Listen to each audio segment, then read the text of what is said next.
Imagine standing at the altar, about to kiss your new bride, when the woman you thought died 3 years ago walks through the church doors. This is exactly what happened to billionaire oil executive Rashid Al-Mansouri during his lavish Dubai wedding. But what his dead wife Zara said to him in front of 500 guests wasn't, "I'm alive" or "I missed you." Her words were so devastating, so shocking, that they shattered everything Rashid believed about love, loyalty, and the woman he once called his soulmate. The truth she revealed didn't just break his heart. It exposed a web of deception that had been spinning for over 3 years. Stay until the end, because what really happened to Zara during those missing years will change everything you think you know about this story. Before we jump back in, tell us where you're tuning in from, and if this story touches you, make sure you're subscribed, because tomorrow I've saved something extra special for you. The morning of October 15th, 2024 should have been the happiest day of Rashid Al-Mansouri's life. Standing in his penthouse suite at the Burj Al Arab, he adjusted his custom-tailored white thobe, the golden threads catching the Dubai sunlight streaming through floor-to-ceiling windows. At 42, Rashid was everything the business world admired: CEO of Al-Mansouri Energy, owner of oil refineries across 3 continents, and a man whose net worth exceeded $2 billion.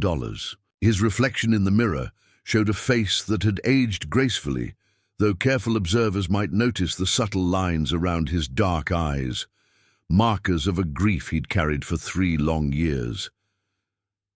Today, he was marrying Layla Qasem, a stunning Lebanese socialite whose family owned half of Beirut's commercial district. Their engagement had been the talk of the Middle Eastern elite, a perfect match of wealth, status, and political influence. Layla was everything a man in his position could want: beautiful, educated, connected, and most importantly, she understood the world they lived in. She spoke 5 languages fluently, held a PhD in international relations from Oxford, and could navigate a business dinner with oil ministers as easily as she could host a charity gala for orphaned children. But as Rashid fastened his gold cufflinks, a wedding gift from his father, his mind drifted to another woman, Zara Okafor. Even now, 3 years after her death, her name could stop his heart mid-beat. She had been everything Layla wasn't: spontaneous where Layla was calculated, passionate where Layla was composed, dangerous where Layla was safe. Zara had been a wildlife photographer from Nigeria, fearless enough to track lions through the Serengeti, and bold enough to fall in love with a man whose world was as foreign to her as hers had been to him. They had met in the most unlikely place, refugee camp in Jordan, where Rashid had been conducting a humanitarian mission for his company's charitable foundation. He'd been inspecting the construction of a new medical facility when he'd heard the sound of children laughing. Following the sound, he'd found a woman with skin the color of rich coffee and eyes that sparkled with mischief, surrounded by a group of Syrian children who were hanging on her every word as she showed them photographs of elephants and zebras on her camera. "You're interrupting story time," she'd said, without looking up when his shadow fell across the group. Her accent was British-inflected, refined, but with an underlying warmth that immediately drew him in. "I apologize," he'd replied in English, though something made him linger rather than continue his inspection. When she'd finally looked up at him, their eyes had met and something had shifted in the universe. Later, she would tease him that she'd known exactly who he was, the famous billionaire in his expensive suit, surrounded by assistants and security. But in that moment, surrounded by refugee children in a dusty camp thousands of miles from his boardrooms and oil fields, he'd felt more himself than he had in years. Their courtship had been a whirlwind that scandalized Dubai's social circles. Rashid Al-Mansouri, heir to one of the region's most conservative business dynasties, dating an African photographer who spent months at a time in war zones and refugee camps. His father, Hassan Al-Mansouri, had been apoplectic. His mother had taken to her bed with mysterious ailments that coincidentally flared up whenever Zara's name was mentioned. Business partners had raised eyebrows at charity galas when Rashid arrived with this vibrant, outspoken woman who had opinions about everything from oil extraction ethics to refugee rights. But Rashid had been intoxicated by her authenticity. In a world where every conversation was filtered through political calculations and business implications, Zara said exactly what she thought. She challenged him, pushed him to think beyond profit margins and market shares. She made him laugh, in ways he hadn't since childhood, and more importantly, she made him feel like Rashid the man, not Rashid the brand. Their secret wedding had taken place on a beach in Zanzibar, with only the waves as witnesses and a local imam who didn't know or care about their different worlds. For 6 months, they'd lived in a bubble of happiness that seemed impenetrable. Rashid had never been more alive, more present, more genuinely content. Then came the assignment that changed everything. Zara had been commissioned by National Geographic to document the refugee crisis in Somalia. It was the kind of dangerous, important work that defined her career, and despite Rashid's protests, she'd been determined to go. They'd fought about it, their first real fight as a married couple. He'd offered to hire the best security money, could buy, to charter private jets, to do whatever it took to keep her safe. But Zara had been adamant that such precautions would compromise her ability to tell the stories that needed telling. "I can't be the photographer who travels with an army of bodyguards," she'd argued during their last conversation. "These people need to trust me, to see me as someone who understands their struggles, not as some rich man's wife playing at being a journalist." "I can't lose you," he'd whispered, holding her close in their Dubai penthouse as the city lights twinkled below them. "You won't," she'd promised, pressing her lips to his forehead. "I'm tougher than I look, remember? I've survived lion charges and rebel checkpoints. Somalia is just another assignment." But Somalia hadn't been just another assignment. 3 weeks into her trip, Rashid had received the call that shattered his world. Zara's convoy had been attacked by militants 20 miles outside Mogadishu. The other journalists had been found dead at the scene, but Zara's body was never recovered. The authorities had assumed she'd been kidnapped, but after months of searching, negotiating, and praying, the conclusion had become unavoidable. Zara. Al-Mansouri was dead. The grief had nearly destroyed him. For a year, Rashid had thrown himself into work with the intensity that worried even his most ambitious colleagues. He'd expanded into new markets, acquired 3 companies, and increased his personal wealth by 40%, all while feeling completely hollow inside. He'd moved through his days like a ghost, performing the motions of his successful life while feeling dead inside. It had been his sister Amira who'd finally staged what she called an intervention. She'd shown up at his office one evening to find him still at his desk at midnight, staring at financial reports without really seeing them. "This isn't living, Rashid," she'd said, settling into the chair across from his desk. "This is just existing." "I'm fine," he'd lied, not looking up from his papers. "You're not fine. You haven't been fine for a year, and Zara wouldn't want this for you." The mention of his wife's name had made him flinch. "Don't." "She'd want you to be happy. She'd want you to find love again. There won't be anyone else." Amira had leaned forward, her voice gentle but firm. "There has to be, because this version of you, this hollow shell, isn't honoring her memory. It's just waste." The process of healing had been slower than he'd expected. Therapy had helped, though he'd insisted on working with a discreet professional who understood the unique pressures of his position. Gradually, He'd begun to engage with life again. He'd started accepting social invitations, participating in family gatherings, even traveling for pleasure rather than just business. That's when he'd met Layla at a cultural exchange event in Dubai. She'd been giving a presentation on sustainable development in the Middle East, and her intelligence and poise had caught his attention. She was nothing like Zara. Where Zara had been fire, Layla was ice. Where Zara had been unpredictable, Layla was steady.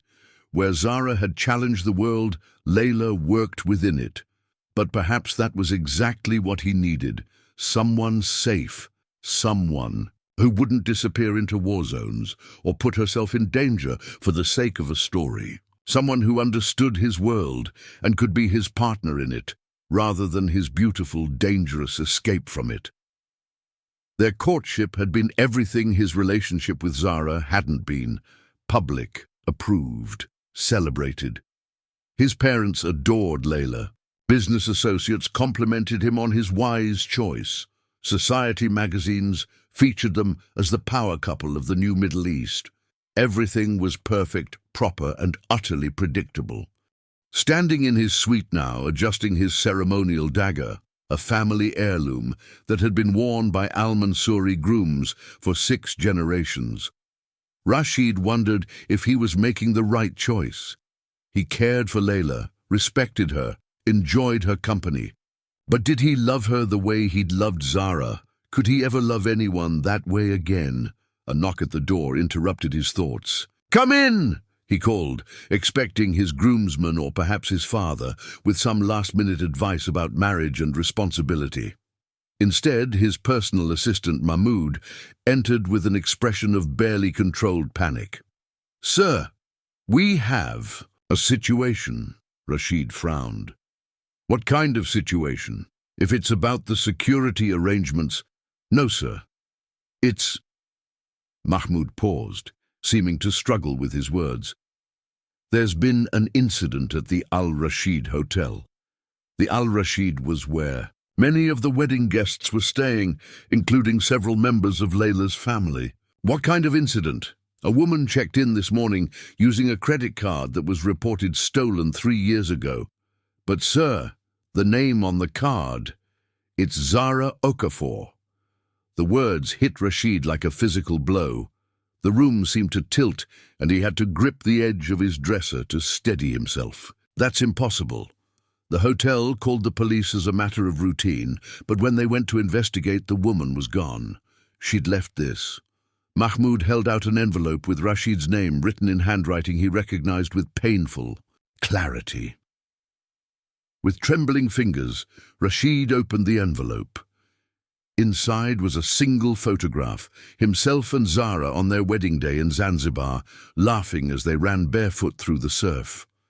On the back, in her distinctive handwriting, were 4 words that made his world collapse. "See you at noon." The wedding was scheduled to begin at noon. In exactly 2 hours, he would be standing at the altar with Layla, promising to love, honor, and cherish her for the rest of his life. And apparently, the wife he'd mourned for 3 years would be watching from the congregation. Rashid's hands shook as he stared at the photograph. Either he was losing his mind, or Zara Okafor was alive, and if she was alive, it meant that everything he'd built his new life on, his grief, his healing, his love for Layla, was built on a lie.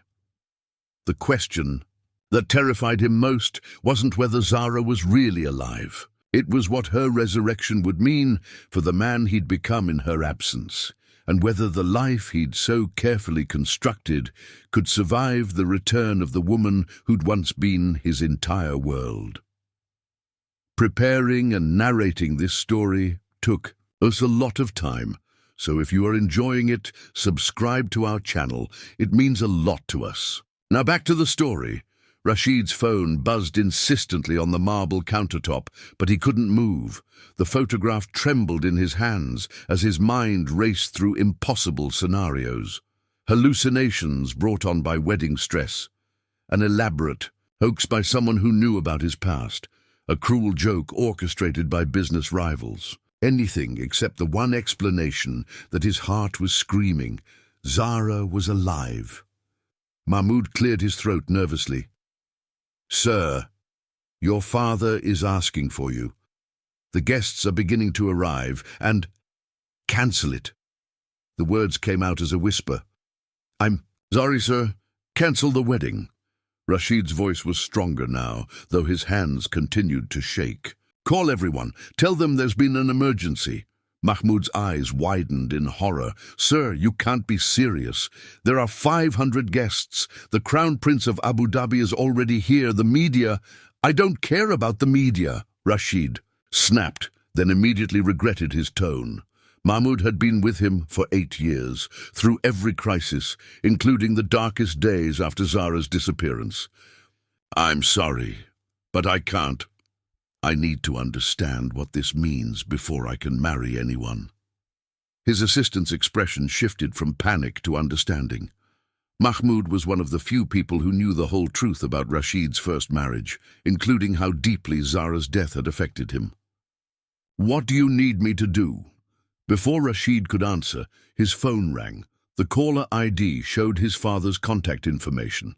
Hassan Al-Mansouri was not a patient man, and he'd been planning this wedding as much as a business merger, as a celebration of love.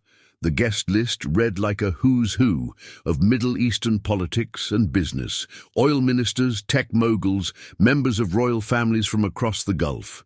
This wasn't just Rashid's wedding. It was a statement about the Al-Mansouri family's continued influence and power. "Rashid, where are you?"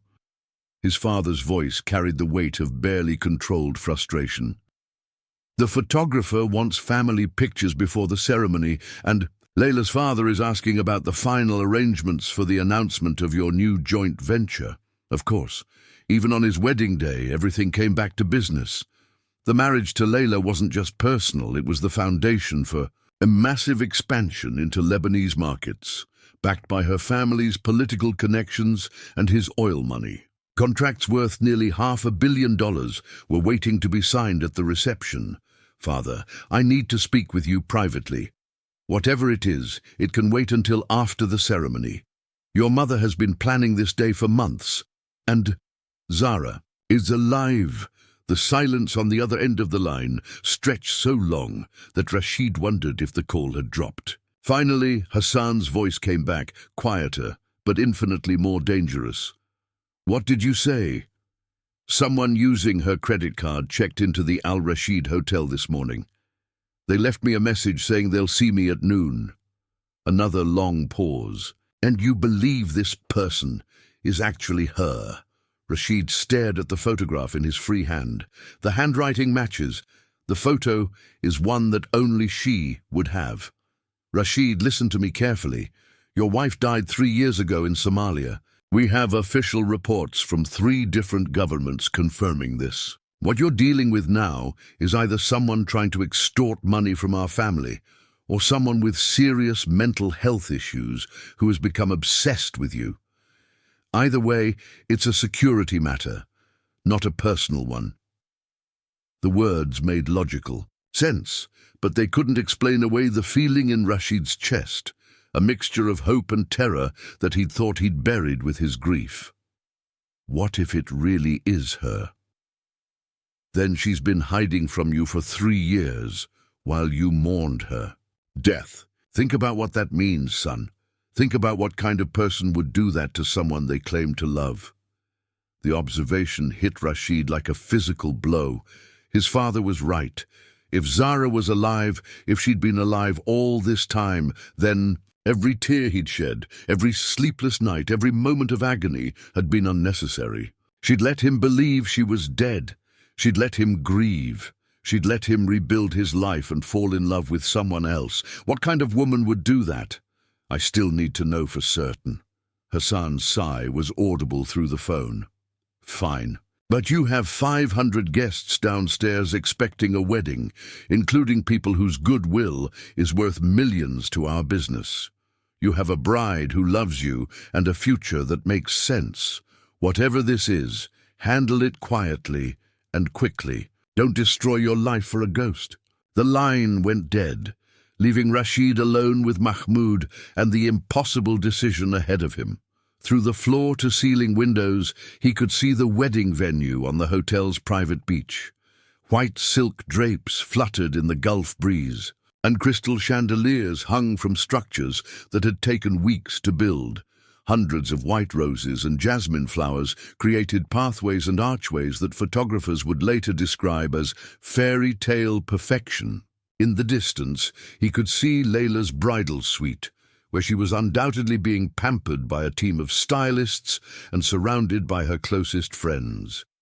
Layla Qasim was everything a rational man would want in a wife. She was brilliant, having graduated summa cum laude from Oxford before earning her PhD at 25. She was connected, with family ties that stretched from Beirut to London to New York. She was stable, having never shown the slightest inclination toward the kind of dangerous adventures that had supposedly cost Zara her life. Most importantly, Layla was here, real, alive, ready to build a future with him. But as Rashid watched the wedding preparations below, his mind kept drifting to a different woman. Zara, who had taught him to see the world through a camera lens, who had shown him refugee camps and national parks with equal passion. Zara, who had danced barefoot in their hotel room in Zanzibar while rain drummed against the windows. Zara, who had argued politics with oil ministers at dinner parties and somehow made them laugh even when she was criticizing their policies. Zara, who might be alive and might be coming to his wedding. Mahmoud's phone buzzed with a text message. He glanced at it, then looked up at Rashid with a strange expression. "Sir, hotel security just sent me surveillance footage from this morning. The woman who checked in using Mrs. Al-Mansouri's credit card. They managed to get a clear image of her face." Rashid's heart hammered against his ribs. "Show me." Mahmoud pulled up the video on his tablet, advancing to a timestamp from 3 hours earlier. The footage was in black and white, slightly grainy, but clear enough to make out details.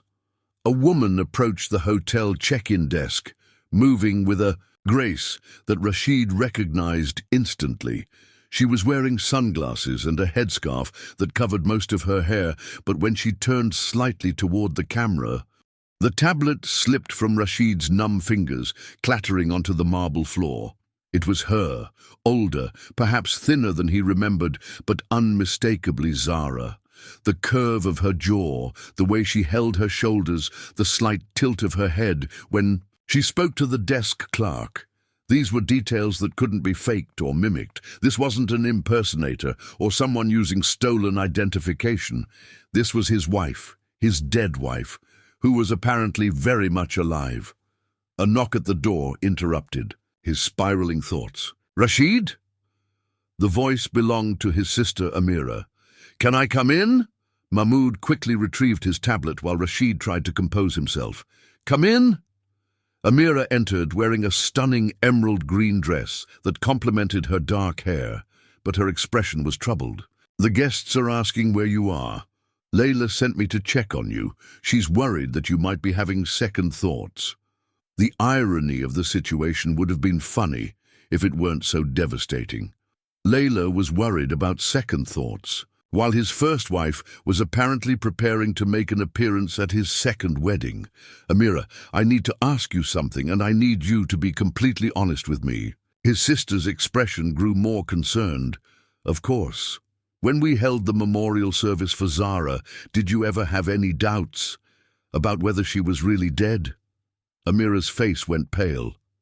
"Why are you asking me this now, on your wedding day?"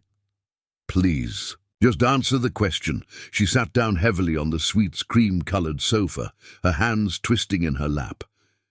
"There were inconsistencies. The official reports never quite lined up. The timing of the attack, the fact that her body was never recovered, the way the investigation was suddenly closed after just 6 months. But Rashid, we all wanted to believe she might still be alive. We looked for reasons to hope because the alternative was too painful." "What kind of inconsistencies?" The other journalists who died, their bodies were found immediately, but with Zara, the reports kept changing. First, she was confirmed dead, then she was missing, then she was presumed dead.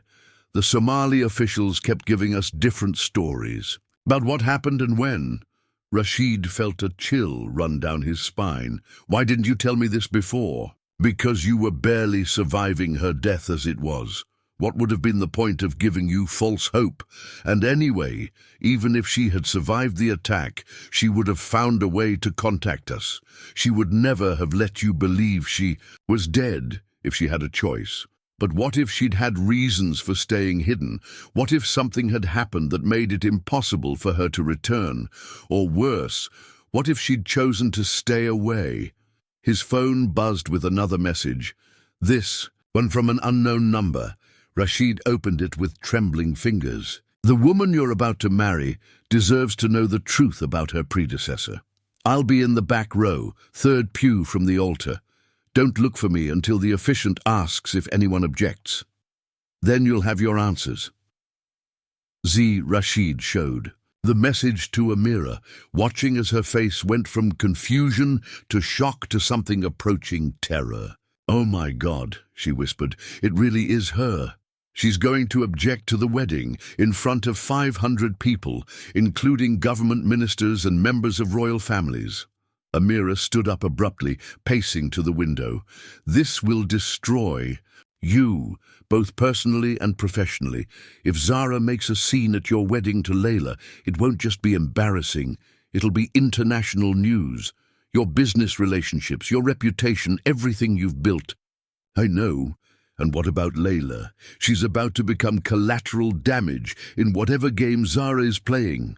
The thought of Layla standing at the altar, radiant in her wedding dress, only to have her special day destroyed by the dramatic reappearance of her husband's supposedly dead first wife, made Rashid's stomach churn with guilt.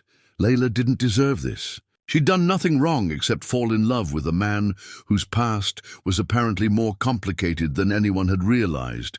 But he couldn't marry her now, not with Zara alive. Not without knowing why she'd let him believe she was dead for 3 years. "I have to cancel the wedding," he said finally, "and tell everyone what? That your dead wife is alive and planning to crash the ceremony." Before Rashid could answer, his phone rang again. This time it was Layla. "Darling!" Her voice was warm with excitement and just a touch of nervousness. "I know it's bad luck for us to talk before the ceremony, but I wanted to hear your voice. Are you ready to become Mr. and Mrs. Al-Mansouri for the second time?" The irony of her words hit him like a slap. He was already Mr. Al-Mansouri for the second time. His first Mrs. Al-Mansouri was apparently alive and planning to make her return known in the most public way possible. "Layla, we need to talk." "Can it wait? The stylists are just finishing my hair and your mother wants to see me in the dress before the ceremony starts." "It's important." Something in his tone must have alarmed her because her voice changed, becoming more cautious. "Is everything all right? You sound strange." Rashid closed his eyes, knowing that the words he was about to say would change everything. "I need you to trust me. Don't go to the ceremony. Stay in your suite until I can explain everything." "Rashid, you're scaring me. What's going on?" "I can't explain over the phone, but please just trust me. Don't go to the wedding."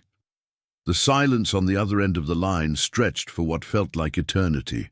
Finally, Layla's voice came back, small and hurt. "Are you leaving me at the altar?" "I'm trying to protect you." "From what?" Rashid looked at Amira, who was watching him with a mixture of sympathy and dread.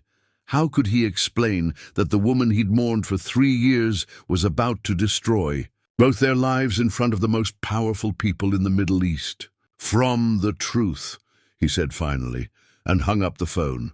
In 30 minutes, he would either be walking down the aisle to marry a woman he cared about, but didn't love the way he'd once loved another, or he would be facing the return of a wife who had apparently chosen to let him believe she was dead. Either way, his carefully constructed new life was about to come crashing down.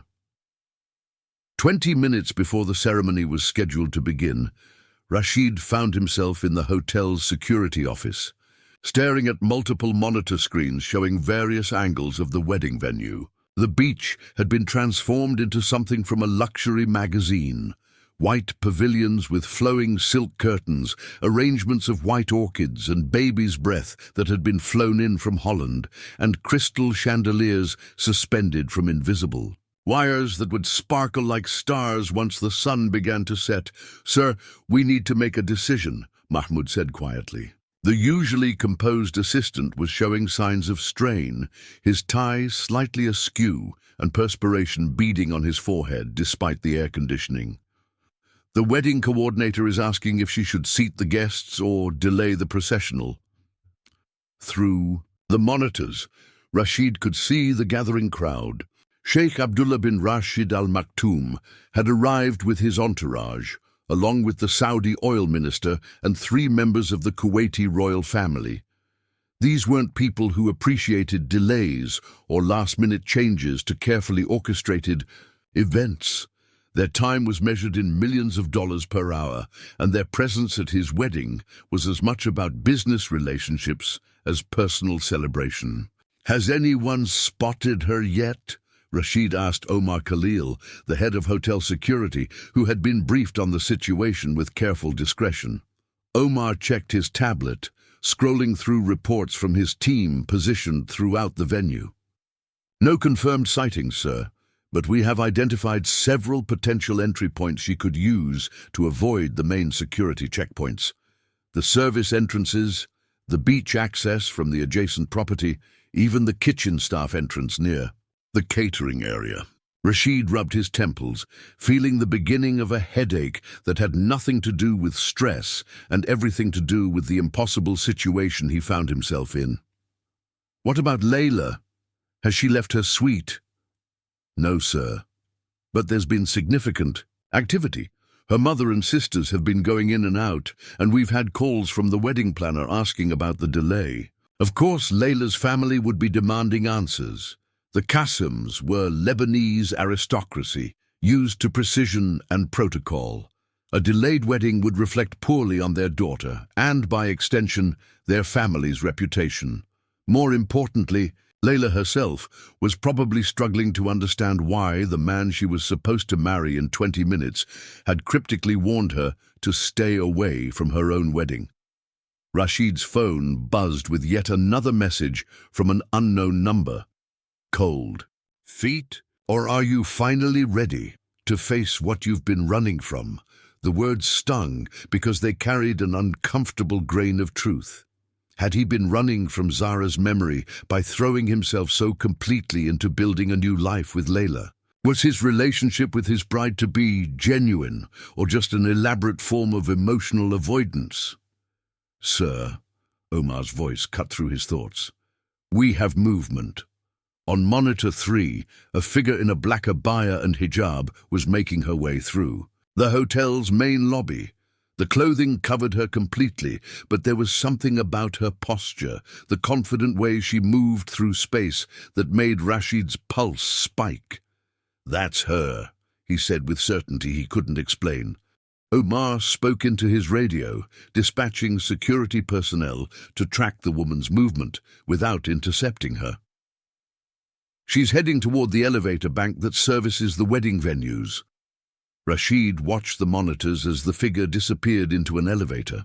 His hands were trembling again, and he realized that despite everything, the confusion, the anger, the sense of betrayal, part of him was desperate to see her face again. For 3 years, he'd treasured every photograph, every video, every recording of her voice. He dreamed about her so often that sometimes he woke up surprised to find himself alone in bed. The possibility that she was really here, really alive, was both his greatest hope and his worst nightmare. "Mr. Al-Mansouri," a new voice came from the doorway. Rashid turned to see Dr. Farah Mansouri, his cousin and the family's unofficial crisis manager. Farah had built a career in international diplomacy, specializing in delicate situations that required both discretion and decisive action. If she was here, it meant his father had decided this situation needed professional management. "Father sent you," Rashid stated rather than asked. "He briefed me on the situation. Rashid, I need you to understand the implications of what's happening." The guest list tonight includes people who control oil policies across 3 continents. The Lebanese delegation isn't just here for a wedding.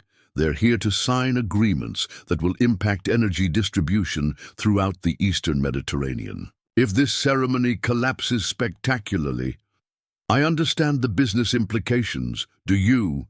Farah's voice was sharp. Because I'm not just talking about lost profits.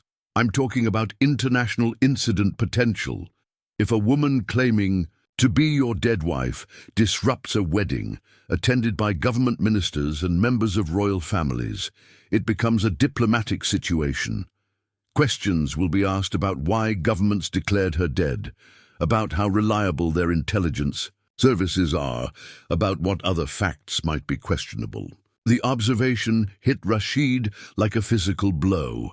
He'd been so focused on the personal drama that he hadn't fully considered the geopolitical ramifications.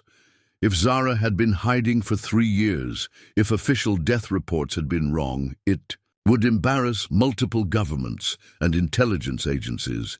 People in very high places would not appreciate being made to look incompetent or worse, complicit in a cover-up.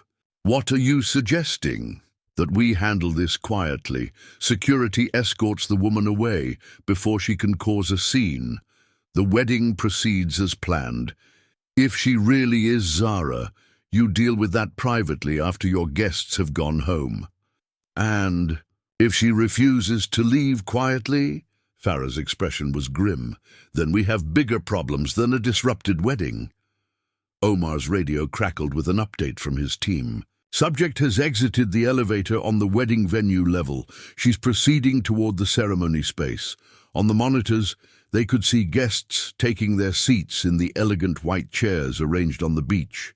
The string quartet was playing softly, and ushers in traditional white thobes were helping elderly relatives navigate the sand in their formal shoes. Everything looked perfect, serene, exactly as a billionaire's wedding should look, except for the woman in black, who was now visible at the edge of the frame, standing beneath a palm tree and watching the preparations with an intensity that was visible even through the grainy security footage. "There," Rashid pointed to the monitor. "Can you get a closer view?" Omar adjusted the camera angle, zooming in on the figure. Even with the enhanced view, the woman's face remained hidden, but something about her stance, the way she held her, had sent chills down Rashid's spine. "Sir, we need your decision," Mahmoud said urgently. "The processional music is supposed to start in 10 minutes. Rashid closed his eyes, trying to think clearly despite the chaos in his mind. Every rational consideration pointed toward the same conclusion: proceed with the wedding, deal with the Zara situation later. His business empire depended on maintaining relationships with the people currently seated on that beach. Layla deserved better than to be humiliated in front of hundreds of guests. His family's reputation could survive a private scandal, but might not recover from a public spectacle. But beneath all the logical arguments was a deeper truth that he could no longer ignore. He couldn't marry Layla while Zara was alive. It would be a lie, a betrayal of both women and himself. Whatever Zara's reasons for staying hidden, whatever pain she'd caused him, she was still his wife. Their marriage had never been officially dissolved because there had been no reason to. "Divorce a dead woman. I'm going down there," he said suddenly. "Rashid, no." Farah stepped forward. "If you confront her publicly." "I'm not going to confront her. I'm going to talk to my guests."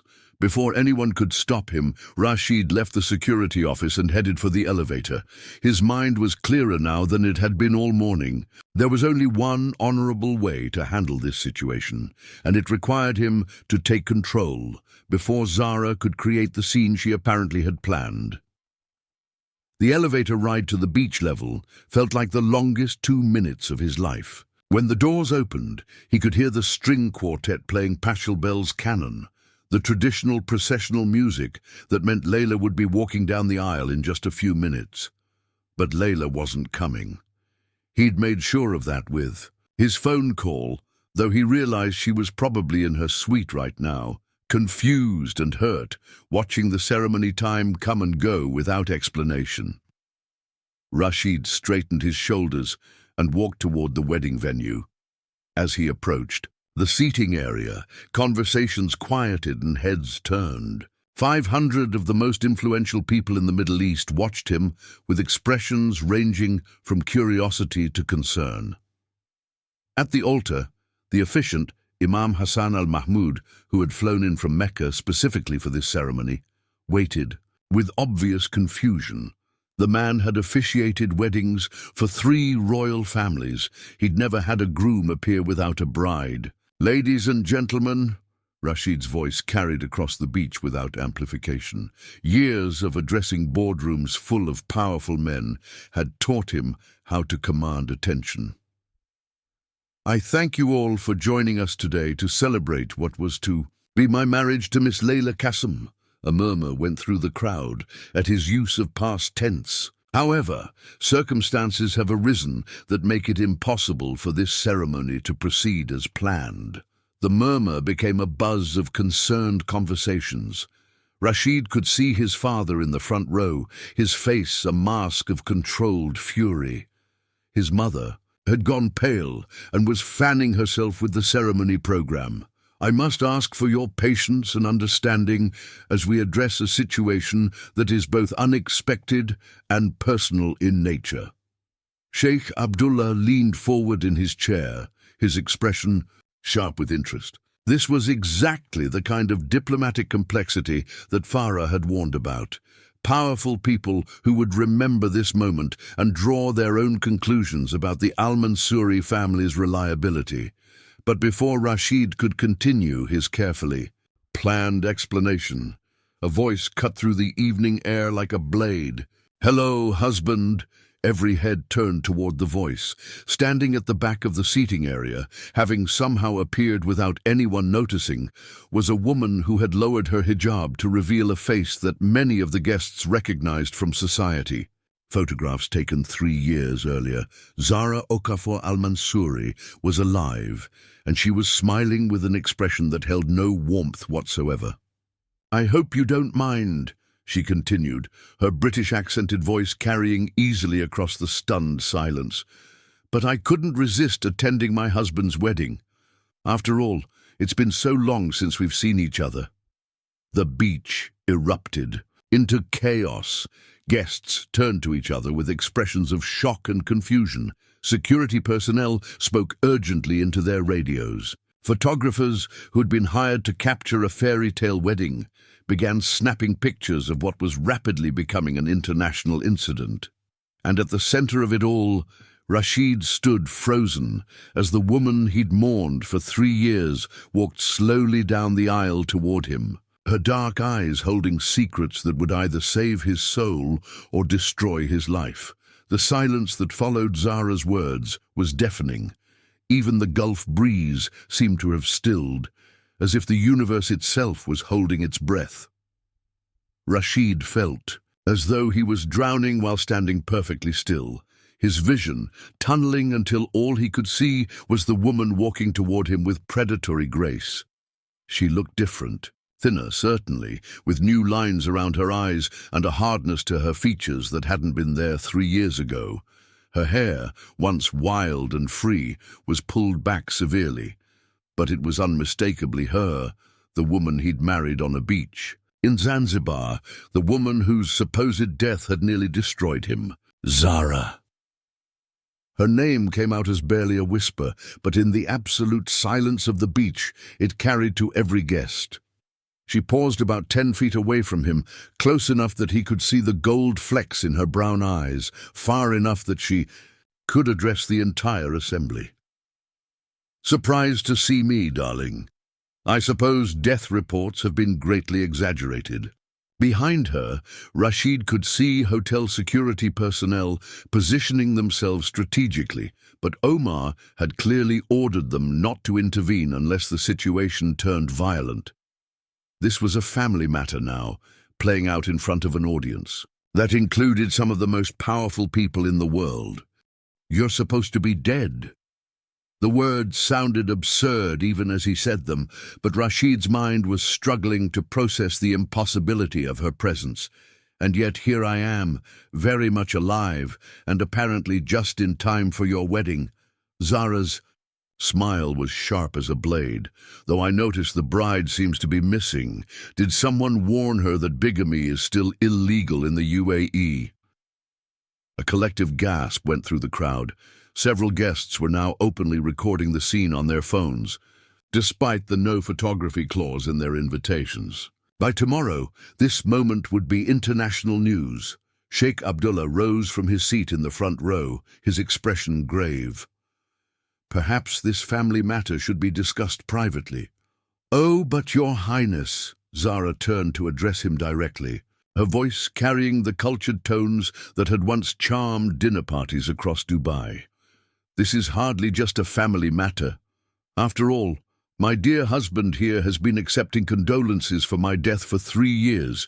He's built business relationships, negotiated deals, even courted a new wife based on his status as a grieving widower. Don't you think his business partners deserve to know the truth about his credibility?"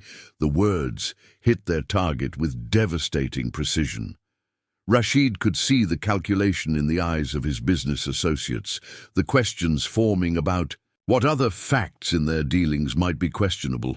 Zara hadn't just attacked him personally, she'd struck at the foundation of his professional reputation. "Where have you been?" Rashid's voice was stronger now, anger beginning to cut through the shock. "For 3 years I believed you were dead. I mourned you. I nearly lost my mind with grief, and you were—" What? Hiding, watching? For the first time since her arrival, something flickered across Zara's face, a micro-expression that might have been pain or regret, but it was gone so quickly that Rashid wondered if he'd imagined it. "I was surviving," she said simply. "Something I learned to do quite well after my husband abandoned me to die in Somalia." "Abandoned you?" Rashid's voice rose, his careful composure finally cracking. "I begged you not to take that assignment. I offered every protection, every precaution. You offered to turn me into a pet photographer, taking pictures of your oil installations and charity galas. You wanted to keep me safe and decorative and completely useless." Zara's voice carried 3 years of suppressed anger. "When I insisted on going to Somalia, you withdrew all support. No security, no backup communications, no extraction plans. You left me to handle one of the most dangerous assignments of my career completely alone. That's not true, isn't it?" Zara pulled out her phone, swiping to a recorded conversation. "Should I play your last voicemail to me? The one where you said, and I quote, 'If you're determined to get yourself killed for the sake of a story, don't expect me to watch.'" Rashid's blood turned to ice. He remembered that conversation, remembered his own words spoken in anger and fear. But he'd called back hours later to apologize, had tried to reach her for days afterward. When her communications went dark, he'd moved heaven and earth to find her. "I tried to call you back.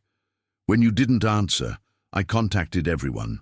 The Somali government, international aid organizations, private security firms. I spent millions trying to find you. After it was too late." Zara's voice was flat, emotionless. "After I'd already been captured by militants who kept me prisoner for 18 months, while you gave up looking and started planning your new life."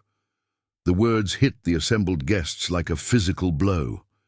18 months as a prisoner of militants. That meant she'd been alive for more than half the time he'd been mourning her death. "That's impossible." Hassan Al-Mansouri spoke for the first time, his voice carrying the authority of a man accustomed to getting answers. "We received official confirmation of your death from multiple agencies."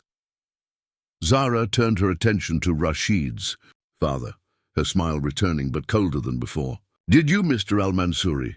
Or did you receive confirmation that my death was convenient for your family's plans? What are you implying? I'm not implying anything. I'm stating a fact. When I escaped from my captors and finally made contact with civilization, I discovered that Zara Al-Mansouri had been officially declared dead. My bank accounts were frozen, my citizenship status was in question, and my grieving husband had already moved on. Tell me, how exactly does someone get declared dead while they're still very much alive? Rashid felt the ground shifting beneath his feet. You're saying someone deliberately... I'm saying that my continued existence was inconvenient for certain people who wanted you to make a more appropriate choice in wives. Zara's gaze moved between Rashid and his father. It's amazing how much paperwork can be expedited when you have the right connections in the right governments. The implication hung in the air like a toxic cloud. Hassan al-Mansouri's face had gone pale, but his voice remained steady. These are serious accusations. Yes, they are. And I have documentation to support every one of them. Zara reached into her purse, pulling out a thick envelope. Bank records, government communications, private investigator reports, 3 years' worth of evidence about how an inconvenient wife was erased from existence so that a billionaire's son could make a marriage that better suited his family's business interests. Dr. Farah Mansouri had appeared at the edge of the gathering, her diplomatic training evident in her calm approach to what was rapidly becoming an international incident. Ms. Okafor, perhaps we could discuss these allegations in a more private setting? Mrs. Al-Mansouri, Zara corrected sharply. And no, I don't think privacy serves anyone's interests here. After all, privacy is what allowed this situation to develop in the first place. She turned back to Rashid, her expression softening slightly for the first time since her arrival. Do you want to know the worst part? It wasn't the 18 months of captivity. It wasn't the year I spent as a refugee in Kenya trying to rebuild my identity and my life. It was watching you from a distance, seeing how easily you moved on, how quickly you found someone new. I thought you were dead. Did you? Or did you just want me to be dead so you could stop feeling guilty about choosing your family's approval over your wife's life? The accusation struck Rashid like a physical blow, because there was truth in it, wasn't there? When Zara had insisted on taking dangerous assignments, part of him had resented the constant worry, the way her career put their relationship under strain. When she died, the grief had been overwhelming, but it had also been final, neat. It had allowed him to move forward without having to make the impossible choice between his family's expectations and his love for a woman who would never fit into their world. I loved you, he said quietly. Past tense? The question hung between them, laden with 3 years of pain and betrayal. Around them, 500 guests watched in fascination as one of the region's most powerful men was systematically dismantled by the wife he'd thought was dead. I don't know, Rashid answered honestly. I don't know what I feel anymore. Well, that's unfortunate, Zara said, her voice returning to its earlier sharpness, because you're about to have to choose. Again, she turned to address the crowd, her voice carrying clearly across the beach. Ladies and gentlemen, I apologize for disrupting what I'm sure would have been a lovely wedding, but I wanted you all to witness this moment, because I have a proposition for my husband. Rashid's stomach clenched with dread. Zara, divorce me, she continued, ignoring his interruption. Officially, publicly, right here in front of all these witnesses. Admit that you moved on while your wife was still alive, that your new relationship is built on a lie, and that you chose business convenience over investigating my disappearance thoroughly. Do that, and I'll disappear again. You can marry your Lebanese princess, sign your oil deals, and live happily ever after. And if I don't? Zara's smile was predatory. Then I'll contest every business deal you've made in the past 3 years on the grounds that you misrepresented your legal status. I'll sue for half of everything you've acquired since my supposed death.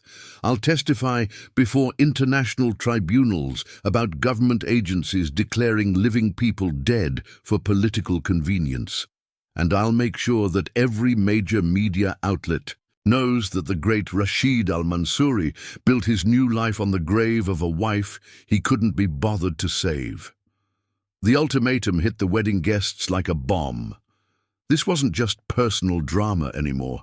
It was economic warfare with geopolitical implications. The contracts that were supposed to be signed at the reception were worth hundreds of millions of dollars, and they all depended on Rashid's credibility and legal standing. "You have 5 minutes to decide," Zara said, checking her watch with theatrical precision. "Choose carefully, husband. This time your choice might actually matter." As she spoke, Rashid caught sight of movement near the hotel entrance. Layla Qasim had appeared on the terrace overlooking the beach, still in her wedding dress, her face pale with shock as she took in the scene below. She'd ignored his warning and come to see what was preventing her wedding. Now she was watching her fiancé being given an ultimatum by his supposedly dead wife, in front of an audience that included ministers and royalty. The hurt and confusion on her face was visible even from a distance, and Rashid realized that no matter what choice he made, Layla would be destroyed by this moment. 5 minutes to choose between his past and his future, between love and security, between the woman who had survived captivity to return to him and the woman who had done nothing wrong except fall in love with a man whose life was built on secrets and lies. The clock was ticking, and the whole world was watching. 4 minutes and 30 seconds. Rashid's mind raced as he stared at Zara, trying to process not just her ultimatum, but everything she'd revealed. 18 months as a prisoner, a deliberate cover-up. His father potentially involved in declaring her dead. Each revelation felt like a piece of shrapnel, cutting deeper the more he examined it. "You can't be serious," he said finally. "You want me to divorce you publicly in front of all these people? I want you to tell the truth for once in your life." Zara's voice carried an edge of desperation beneath its controlled surface. "I want you to admit that you gave up on me, that when I needed you most, you chose your family's comfort over my life. That's not what happened, isn't it?" She took a step closer, lowering her voice so only he could hear. "Tell me, Rashid, when did you stop looking for me? When did you decide I was probably dead and it was time to move on?" The question hit him like a physical blow, because he knew the exact moment. 6 months after her disappearance, when the official death certificate had been issued. He'd been in his office staring at the document that made his loss official when his mother had called to tell him about a lovely young woman from a good Lebanese family who would be perfect for him when he was ready. "It was the death certificate," he admitted quietly. "When the Somali government issued the official declaration, I stopped hoping." 6 months. Zara's laugh was bitter. "I was still in captivity, still fighting to survive, still believing that my husband would move heaven and earth to find me. And you were already planning your future without me." Around them, the wedding guests were growing restless. Conversations were breaking out in small groups. Phones were being pulled out for urgent calls, and several delegations were clearly preparing to leave. This kind of public spectacle was exactly what international diplomats tried to avoid. Messy, unpredictable, potentially embarrassing to their governments. Hassan Al-Mansouri stepped forward, his voice carrying the authority of decades in business and politics. "Zara, if what you're saying is true, if there was indeed some kind of conspiracy to declare you dead, then we need to address this through proper legal channels. not through public ultimatums at a wedding. Legal channels controlled by the same people who declared me dead in the first place. Zara turned to face him directly. Tell me, Mr. Al-Mansouri, how surprised were you when the death certificate was expedited? How convenient was it that your son's problematic wife disappeared just when you were negotiating the Lebanese contracts that required a more suitable marriage alliance? Hassan's face went ashen. I'm accusing you of exactly what you did. I have phone records, Hassan. I know about your calls to the Somali Interior Ministry. I know about the payments to expedite the death declaration. I know about your meetings with Lebanese officials while your son was still supposedly searching for his missing wife. The accusation sent shockwaves through the assembled guests. If Hassan Al-Mansouri had been involved in falsifying his daughter-in-law's death to facilitate a business marriage, it wasn't just a personal scandal, it was an international crime involving government corruption across multiple countries. 3 minutes, Zara announced, checking her watch again. Rashid looked desperately toward the hotel terrace where Layla still stood. Even from a distance, he could see that she was crying, her carefully applied makeup ruined by tears. She'd spent months planning this wedding, dreaming of their future together, believing she was marrying a widower who had found love again after tragedy. Instead, she was watching her fiancé being publicly humiliated by a wife who'd been erased from existence for business convenience. "What about Layla?" he asked Zara. "She doesn't deserve this. She's innocent in all of this." For the first time since her arrival, Zara's expression softened slightly. "You're right. She doesn't deserve this. But neither did I deserve to be abandoned. To die in Somalia while you moved on with your life. I didn't abandon you. I tried everything. You tried everything except defying your father." Zara's voice cut through his protests. When he suggested that my death might be a blessing in disguise, when he started arranging meetings with the Qasem family, when he made it clear that a Lebanese bride would be better for business, you went along with it. You'd let him orchestrate this entire situation because it was easier than fighting for me. The truth of her words was like a knife to his chest, because she was right, wasn't she? When his father had begun suggesting that Rashid needed to think about his future, about the kind of wife who could help him build an empire, rather than constantly worry him with dangerous adventures, he hadn't fought back as hard as he could have. Part of him had been relieved to have the choice taken away from him. 2 minutes. Dr. Farah Mansouri appeared at Rashid's elbow, her voice urgent and low. "Rashid, you need to end this now. The Crown Prince's security detail is already moving toward their vehicles. If the royal families leave because of this spectacle, it won't just damage your business. It'll be seen as a diplomatic insult. The political ramifications could last for years."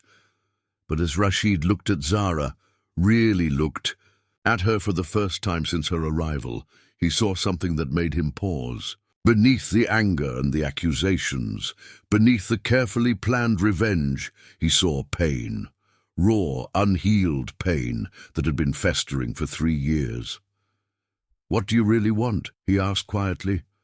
"Not the ultimatum, not the public humiliation. What do you actually want from me?"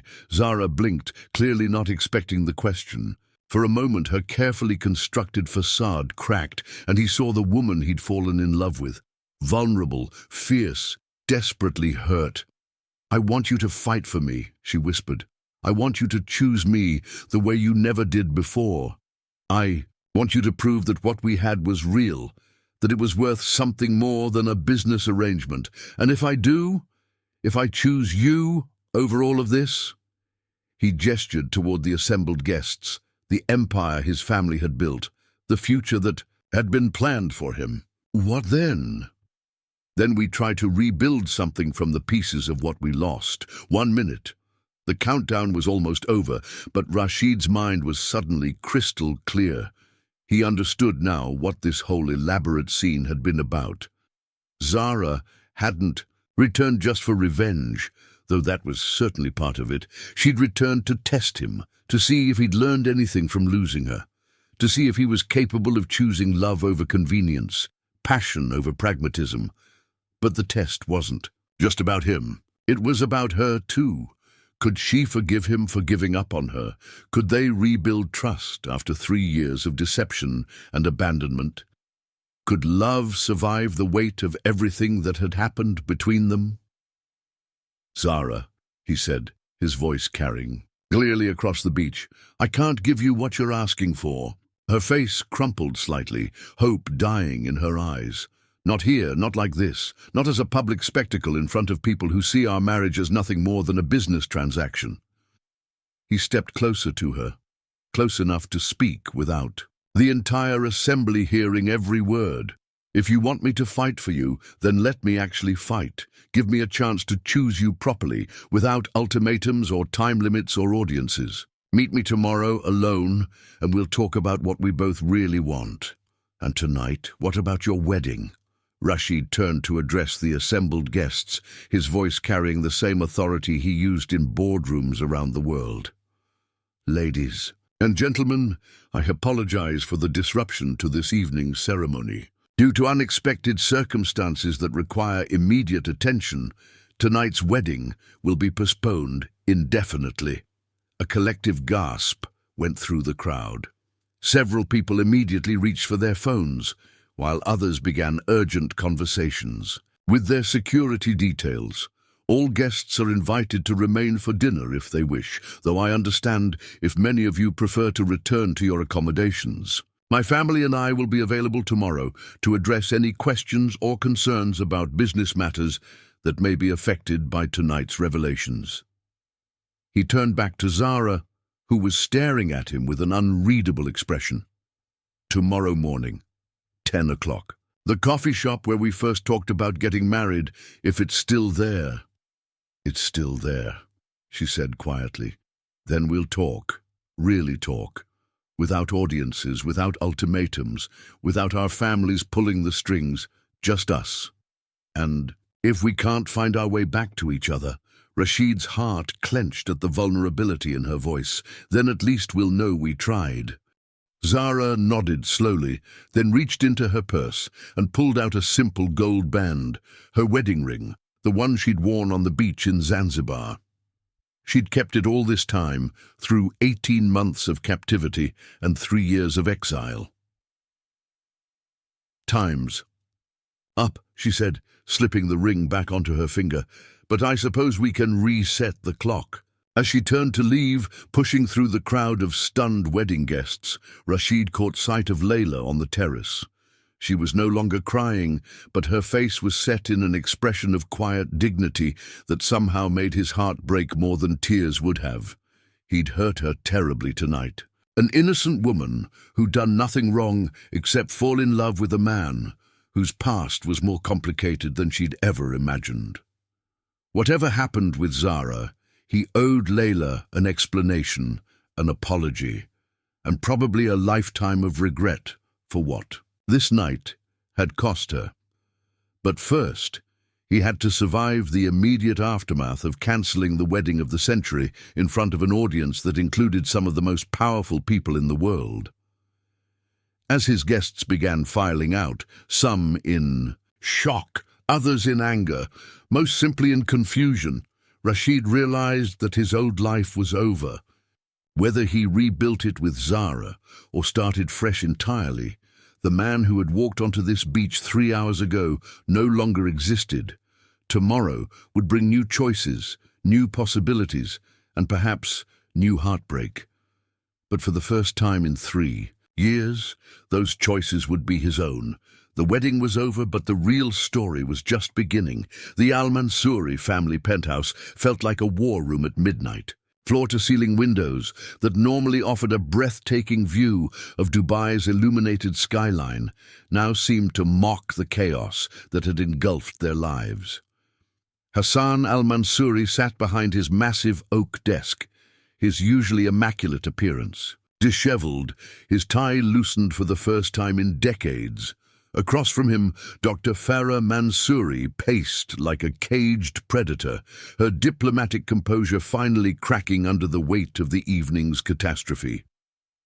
6 governments are demanding explanations, Farah said, reading from her tablet as she walked. The Somali Interior Ministry claims they have no record of payments from our family. The Lebanese delegation is threatening to withdraw from all pending contracts. And the Crown Prince's office has requested a formal briefing about the irregularities surrounding Mrs. Al-Mansouri's death certificate. Rashid stood by the windows, still wearing his wedding thobe, but with the ceremonial dagger removed and the golden threads now seeming tarnished rather than elegant. He'd spent the last 4 hours fielding calls from business partners, government officials, and media outlets around the world. The story was already breaking on international news channels. Billionaire's dead wife crashes his wedding. The bride who came back from the dead. Oil executive's wedding scandal rocks Middle East. How much of what she said was true? Rashid asked without turning around. Hassan's silence stretched long enough to be an answer in itself. Father, some of it, Hassan admitted finally. When the initial reports came back from Somalia, when they said her body hadn't been found, I may have made some inquiries about expediting the death certificate process. You may have. Farah stopped pacing to stare at her uncle. Hassan, tell me you didn't actually. I made phone calls. Hassan's voice was sharp with defensive anger. I used connections to ensure that bureaucratic processes moved efficiently. That's what successful businessmen do, Farah. We solve problems. You bribed officials to declare a living woman dead. Rashid spun around, his own anger finally erupting. Do you understand what you've done? Not just to me, not just to our family, but to her? She spent 18 months in captivity believing that her husband would move heaven and earth to find her, and instead we were erasing her from existence. She was a liability. Hassan slammed his hand on the desk.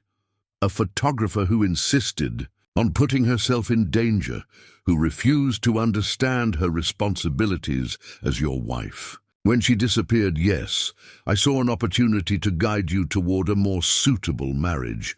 I make no apologies for protecting this family's interests, even if it meant destroying an innocent woman's life. Innocent? Hassan's laugh was bitter. Is that what you call someone who shows up at your wedding to a different woman with accusations and ultimatums? She could have contacted you privately at any time in the past 3 years. Instead, she chose to create the most public, humiliating spectacle possible. Does that sound like the actions of an innocent woman to you? The observation gave Rashid pause. Because his father was right about one thing. Zara could have approached him privately. She could have called, sent a letter, arranged a discreet meeting. Instead, she'd chosen to return in the most dramatic way possible, ensuring maximum damage to both his personal life and his business empire. But then he remembered the pain in her voice when she'd asked him to fight for her. The wedding ring she'd never stopped wearing, the 3 years of exile and silence that had preceded her return. She was testing me, he said quietly. Testing you for what? To see if I'd choose her over all of this. He gestured around the opulent penthouse, the symbols of wealth and power that had defined his entire life. To see if I'd learned anything from losing her the first time. Farah sat down heavily in one of the leather chairs facing Hassan's desk. And did you learn anything? It was a question that had been echoing in Rashid's mind since he'd watched Zara walk away from the ruined wedding. What had he learned? That love was messy and inconvenient and didn't respect business schedules. That choosing security over passion left you with neither. That some losses cut so deep they change the fundamental structure of your soul. I learned that I'm a coward, he said finally. When she wanted to go to Somalia, I could have insisted on better security. I could have gone with her. I could have done 100 things differently, but instead I chose the easy path, let her go, and hope she'd be safe, then blame her for the consequences when she wasn't. You were trying to respect her independence, Farah offered. No, I was. Avoiding a fight. I was taking the path that let me look supportive while actually protecting myself from having to make hard choices. And when she disappeared, when the search became difficult and expensive and politically complicated, I gave up. I let Father convince me that her death was somehow inevitable, that I'd done everything I could. Hassan's expression had shifted, from defensive anger to something approaching regret.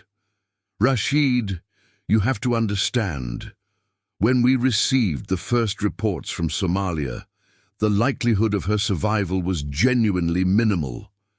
The other journalists in her convoy were all confirmed, dead.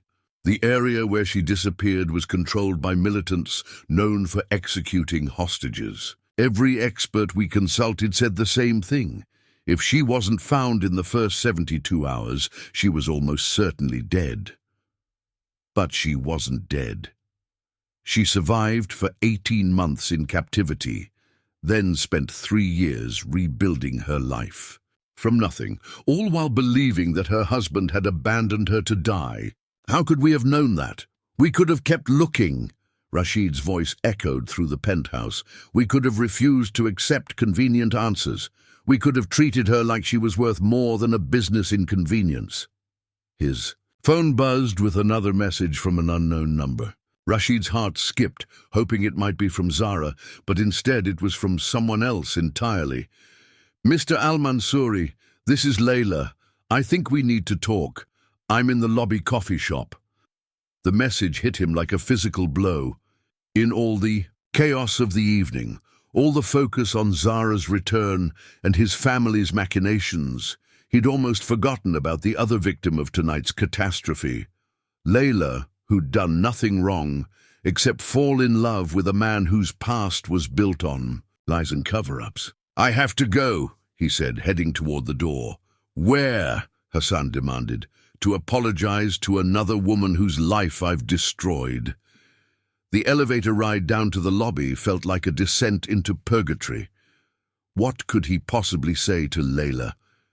How could he explain that her fiancé was not the grieving widower she'd fallen in love with, but a man whose dead wife had been erased from existence for business convenience? How could he ask for her forgiveness when he couldn't even forgive himself? The coffee shop was nearly empty at this late hour, just a few hotel guests nursing drinks and checking their phones. Layla sat in a corner booth, still wearing her wedding dress, but with a hotel bathrobe wrapped around her shoulders. She'd removed her elaborate jewelry and washed off her makeup, leaving her looking younger and more vulnerable than he'd ever seen her. Layla. He slid into the booth across from her, his throat tight with guilt. Hello, Rashid. Her voice was steady, controlled, but he could see the devastation in her eyes. Congratulations, your wife is alive. That must be overwhelming. I'm so sorry. For which part? For letting me plan a wedding to a married man? For letting me fall in love with you while your wife was alive? Or for not telling me that you'd never actually confirmed her death? The questions were like knives, each one cutting deeper than the last. Because she was right, he owed her apologies for all of it and more. All of it. I believed she was dead, but I should have been more thorough. I should have told you about the inconsistencies in the reports, about the fact that her body was never found. You should have been honest. Layla's voice was quiet, but firm. About your grief, about your doubts, about the fact that you were never really over her. I thought I was over her. No, you didn't. Layla smiled sadly. I've seen the way you looked at her photographs when you thought I wasn't watching. I've heard you say her name in your sleep. I've felt you hold back parts of yourself that you couldn't give to anyone else. I told myself it was normal, that widowers always carry their first love with them, but it was more than that, wasn't it? Rashid couldn't meet her eyes. I cared about you. I do care about you. past tense again. And yes, you cared about me. But you never loved me the way you loved her. I was safe, appropriate, convenient. I was the choice that made sense, rather than the choice that set your soul on fire. Her words were devastating in their accuracy. Layla had always been the rational choice, beautiful, intelligent, connected, understanding of his world. She'd never challenged him the way Zara had, never pushed him to question his assumptions or fight for something beyond profit margins and market share. She'd been a partner in the life he'd built, rather than an inspiration to build something different. "What happens now?" he asked. "Now you go meet your wife tomorrow and figure out if you can rebuild something real together. And I go home and try to explain to my family why their daughter's fairy tale wedding turned into an international scandal. The business contracts will survive, or they won't. That's not my concern anymore." Layla reached across the table to touch his hand briefly. "I hope you understand what a gift you've been given, Rashid. Most people don't get second chances with their great love. Most people have to live with their mistakes and their regrets. You get to try again. What if we can't make it work? What? If too much has happened? Then at least you'll know you tried. That's more than you can say about the first time." She stood up, gathering the bathrobe around her shoulders. "Goodbye, Rashid. I genuinely hope you find happiness, whatever that looks like." As she walked away, Rashid felt the weight of everything that had been lost and everything that might still be found. Tomorrow, he would meet Zara and discover whether love could survive deception, abandonment, and 3 years of accumulated pain. Tonight, he would sit in this empty coffee shop and try to understand how many lives had been shattered by his family's pursuit of convenient solutions to inconvenient problems. The first hints of dawn were beginning to color the sky outside, the hotel windows. In a few hours, he would face the woman he'd married on a beach in Zanzibar, the woman he'd mourned and buried and tried to forget. He would learn whether forgiveness was possible, whether trust could be rebuilt, whether two broken people could create something whole from the pieces of their shattered past. But first, he had to face the hardest truth of all, that the man who had given up searching for his wife, who had accepted her convenient death and moved on to a more suitable marriage, was exactly the kind of man who deserved to lose everything. The question was whether he was capable of becoming someone different, someone worthy of a second chance at the kind of love that comes along once in a lifetime and burns everything else to ash. The coffee shop in Old Dubai looked exactly as it had 5 years ago, weathered wooden tables, mismatched chairs, and the scent of cardamom and strong Arabic coffee filling the air. It was a world away from the luxury hotels and corporate boardrooms that defined Rashid's usual life, which was exactly why he and Zara had chosen it for their secret meetings during their courtship. Here, surrounded by local merchants and taxi drivers starting their day, they could just be two people in love rather than a billionaire and the woman who challenged everything his family represented. Rashid arrived at exactly 10 o'clock, wearing simple clothes, jeans and a white shirt that made him look more like the man Zara had fallen in love with than the oil executive who commanded billion-dollar empires. He'd spent the sleepless night thinking about everything that had been said and revealed, about the choices that had led them to this moment of reckoning. Zara was already there, sitting at their old table in the corner, nursing a cup of coffee and staring out the window at the bustling souk beyond. She'd traded her dramatic black abaya for simple clothes as well, a blue sundress that brought out her eyes and reminded him painfully of the woman who used to dance barefoot in their hotel room. "You came," she said, without looking at him as he sat down across from her. "Did you think I wouldn't? Yesterday morning I would have bet against it." She finally met his eyes, and he was struck by how tired she looked beneath her composed exterior. "You've never been particularly good at choosing the difficult path." The observation stung because it was accurate. I'm here now. Yes, you are. The question is, why? Rashid signaled for coffee, using the momentary delay to gather his thoughts. How could he explain the night he'd just lived through? The conversations with his father, with Layla, with himself in the mirror of his empty penthouse? How could he articulate the gradual understanding that everything he'd built since her disappearance was constructed on foundations of lies and convenient self-deception? Because I've been thinking about what you said, about fighting for you, about choosing you, and I realized that I never did. Not really. When you wanted to go to Somalia, I fought against it, but I didn't fight for an alternative. I didn't insist on better security or communication protocols. I didn't research the safest routes or the most reliable local contacts. I just argued with you and then sulked when you went anyway.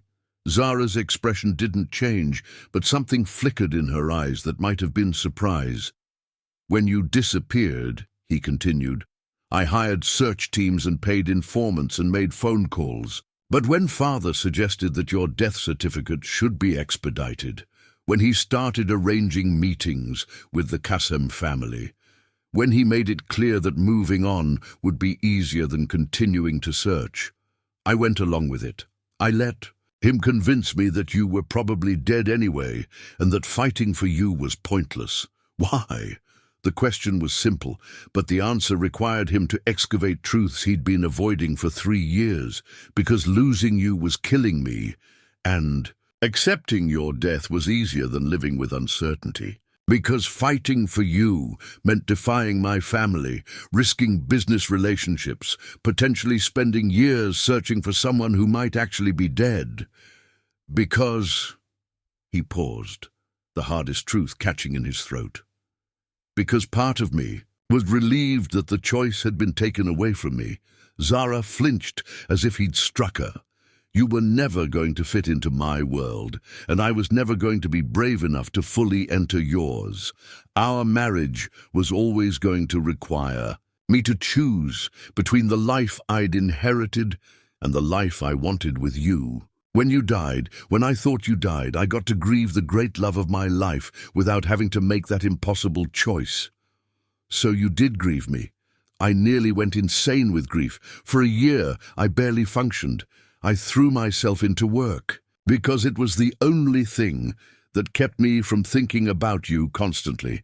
But even in my grief, there was this terrible relief that I didn't have to figure out how to balance your dreams with my responsibilities anymore. Zara was quiet for a long moment, processing his confession. When she spoke again, her voice was barely above a whisper.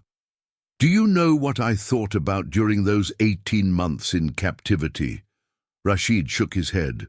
I thought about this coffee shop, about the morning when you asked me to marry you right here at this table. You were so nervous, stumbling over your words, trying to explain how we could make it work despite our different worlds.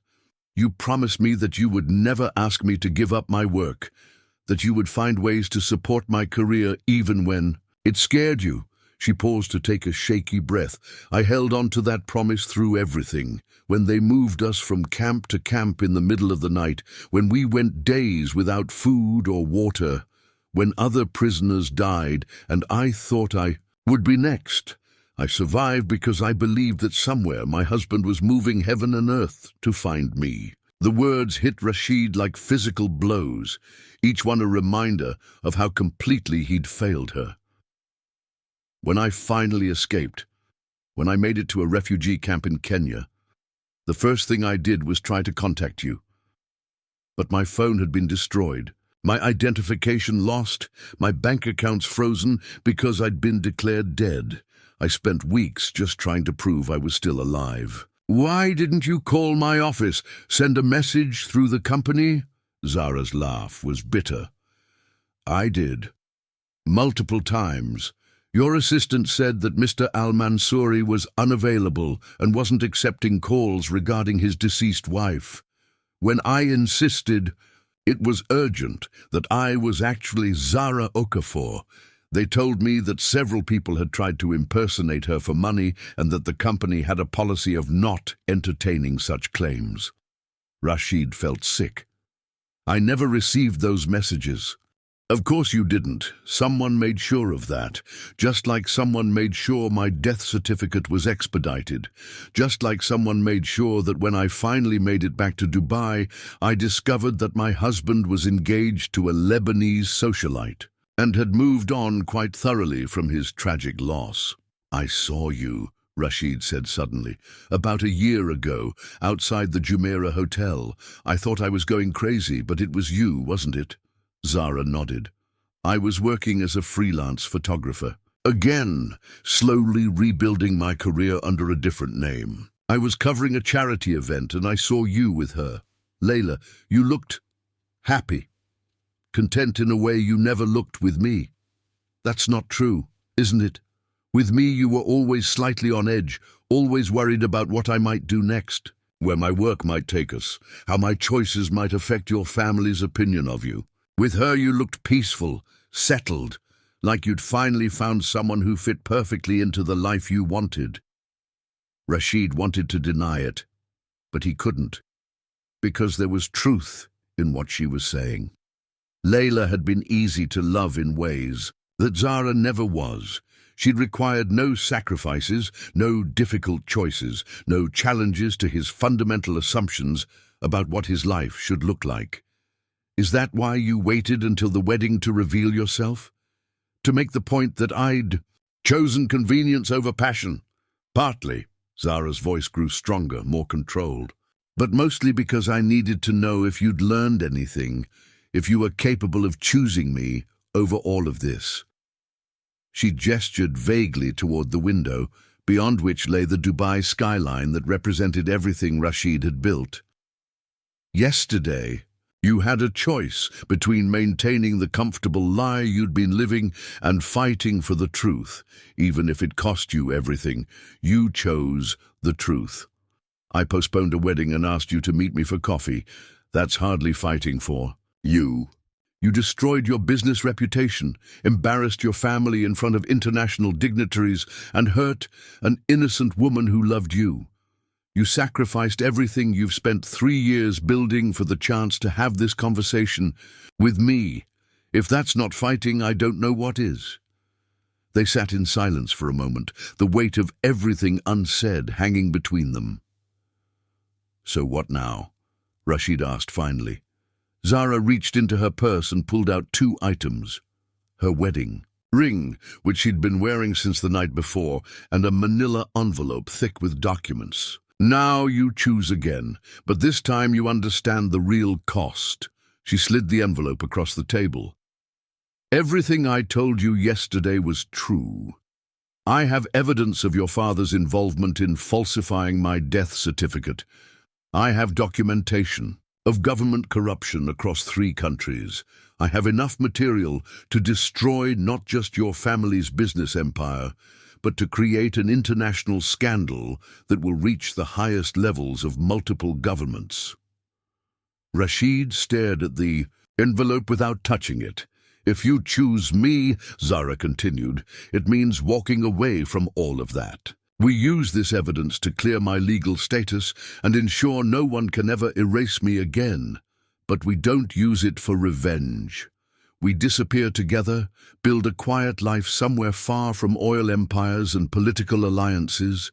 You give up everything. You've known for a woman who will never fit into high society and whose idea of a perfect evening is sleeping in a tent while photographing elephants. And if I don't choose you, then I disappear again, but this time I take this evidence with me. I sell the story to international media outlets. I testify before congressional committees and parliamentary inquiries. I make sure that everyone involved in erasing me from existence faces consequences for their actions, regardless of how many innocent people get caught in the crossfire. The ultimatum was starker than anything she'd presented the night before. Choose love and anonymity, or face the complete destruction of everything his family had built over generations. There's a third option, Rashid said quietly. Which is, we fight together. We use the evidence to expose the corruption, but we do it strategically, carefully. We make sure the guilty parties face consequences while protecting the innocent. People who work for my companies. We use my resources and your documentation to create real change in how governments handle missing persons cases. We turn this nightmare into something that might prevent other families from going through what we've endured. Zara stared at him, clearly not having expected this response.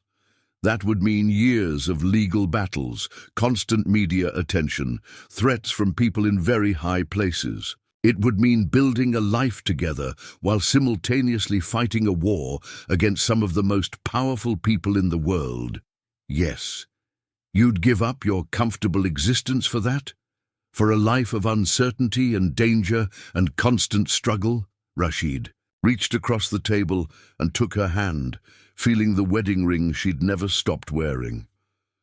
Zara, I've spent 3 years living a comfortable lie, and it nearly destroyed my soul. I'd rather spend the rest of my life fighting for something real than one more day pretending to be content with something convenient. For the first time since her return, Zara smiled. Not the sharp, calculating expression she'd worn at the wedding, but the radiant, joyful smile that had made him fall in love with her in a refugee camp 5 years ago. Are you sure?